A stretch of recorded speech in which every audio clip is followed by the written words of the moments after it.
and talk about the Browns. Now, I actually have 2 Browns stories, which is kind of crazy.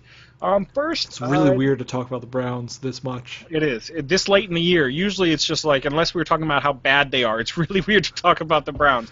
Well, let's start off with the Browns, and this is to the chagrin of all fantasy owners out there who drafted this guy.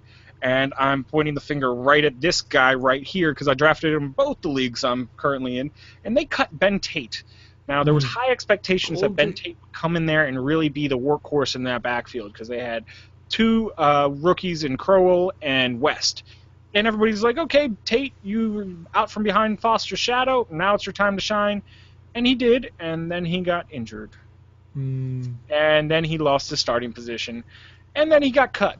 Now, lucky for him, 2 days later, or a day later, he was picked up by the Minnesota Vikings, and that is because Adrian Peterson is gone for the season. He has been suspended for the rest of the season, so he will be playing somewhere this year and possibly next year, but I don't recommend picking him up in fantasy terms because, he'll have not much of a chance to break into that rotation.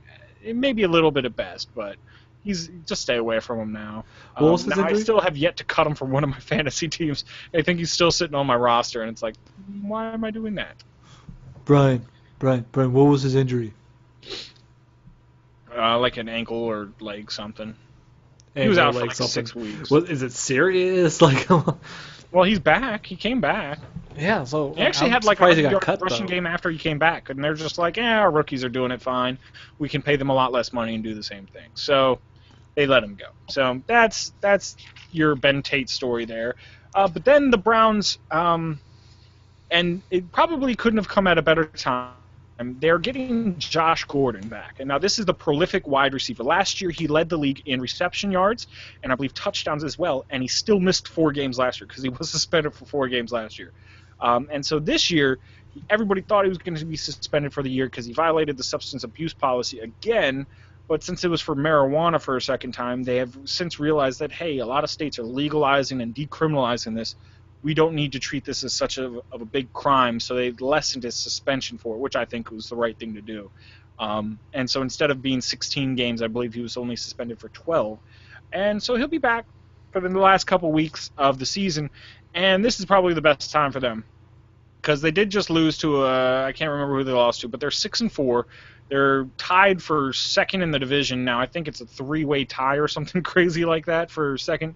Or maybe they're tied for last because the Bengals have a tie in there. I think the Steelers are first. It's a really weird division. It's a really tough division because everybody's above 500.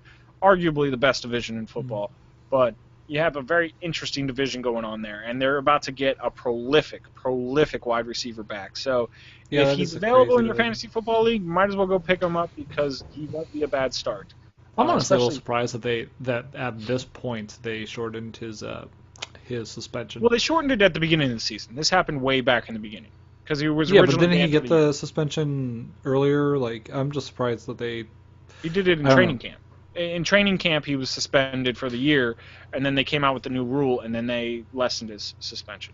Oh, but they came out with the new rule for everyone, and they just applied the new setup to him. It wasn't that they just said, okay, for your case, we'll shave off. It was for the entire league. So, so you look for that. Oh, and that's who they lost to. They lost to the Texans last week, which is pretty sad because Ryan Mallett got his first start ever. I'm not saying Ryan Mallett's bad or that he'll be a bad quarterback. Usually, if you're playing your first start in the middle of the year, there's something up. Now, he is one of the backups. Everybody called that the battle of the backups because Brian Hoyer used to be a backup for Tom Brady, and so did Ryan Mallett. So, it's pretty interesting there. But let us know what you think about the Browns. Are they going to make the playoffs this year? Are they going to win their division? Hit us up, comments down below. Google Plus and Facebook, always good ways of getting a hold of us. And